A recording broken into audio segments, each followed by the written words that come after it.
Welcome back to a new video on HowGenic everyone. In this video, I'm going to show you the quick process on how to pin a comment on a YouTube video. Pinned comments are actually helpful if you're trying to highlight a particular comment, whether it's your personal comment or comments from other people. You can easily highlight the comment by pinning it to the top. To do that, you need to open up the video on which you're trying to pin the comment, head over to content, and then just open up the video that you're trying to pin the comment of. Click on this icon which says view on YouTube. Now it's going to show you all of the comments that you have on this channel. To pin a particular comment, pick the comment, and on the right hand side, you'll see the three dotted line. Click on this option and you're going to see the pin comment option.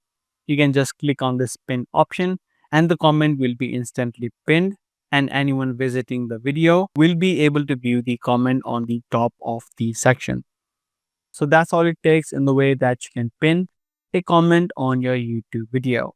Do give this video a thumbs up and also make sure to subscribe to this channel for more future videos just like this.